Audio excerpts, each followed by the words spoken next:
Hi everyone, my name is Taşkın Haktanıyan. I'm a sophomore student in Bilkent University in Electrical Engineering Department. And today we will look at my EE102 term project. My term project is actually called Earthquake Detection Detector. I used Basis 3, Arduino Uno, and MPU 6050 sensor in this project. As you can see, our sensor is here, and these are our connections.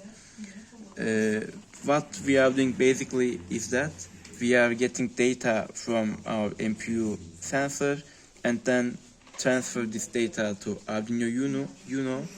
Here we scale this data to the acceptable ranges, and then with each 4-bit data, we transfer again the data processed in Arduino to the Basis 3 board. Here again we will process this data again, and it will take its final shape, and we will show this final shape on this 7-segment screen. As you can see, we have used a lot of resistors here. What those resistors are doing is they are simply voltage dividing, because Arduino Uno works in 5 volts, however Basis 3 works in 3.3 volts. Therefore, we use some resistors to divide these voltages to 3.3 volts. And the main purpose of this project is to represent earthquake detection using earthquake magnitudes. We will use our 7-segment display. In the display we have 4 digits. The left 2 digits will represent the earthquake magnitude, and the other right 2 digits will represent the time. It will be a basically timer. The timer will start counting up when it detects a vibration from the sensor. And finally, when we detect these oscillations, our LED will light up according to the oscillation magnitude.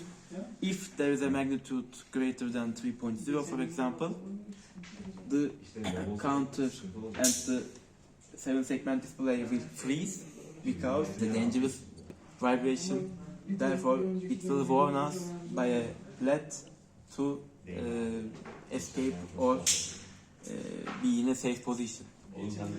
So think of this box as your room, and we have set our breadboard, our sensor to our room wall. So we are starting the process right now. When I press the continue button, which is the upward button, as you can see, we have started the process. Counting is occurring, and you can see the magnitudes right here. It's not stable right now because it detects vibrations. For example, when I put here, as you can see, it became 3.8, and as you can see here, the LED is lighting on. As you can see, our vibration data is freezed, and it stopped taking data. It is just warning us to get covered right now. So we are resetting by middle button, then we are all square again.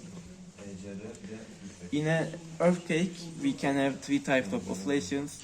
We can have this type of oscillations in our room. This is the Y coordinate, and as you can see, it detected 3.3 and stopped. Reset. We can have detections in X coordinates, as you can see, like this.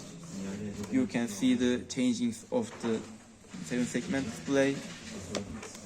It is always sending data, sending oscillation data. So I will increase the magnitude right now. As you can see, we have reached over 3.0, so it stops again and it lights the LED. Additionally, we can have oscillations like this in the Z direction, and as you can see, we again detected the magnitude as 3.8, and you can see the LED here. And these LEDs are simply representing the magnitude of the electronic data, and in each cycle between two consecutive X, Y, and Z data, we are measuring the difference between them, and according to this total difference, we are generating our magnitude here. This is how our oscillation detector works. That was my EE102 project. Thank you for watching.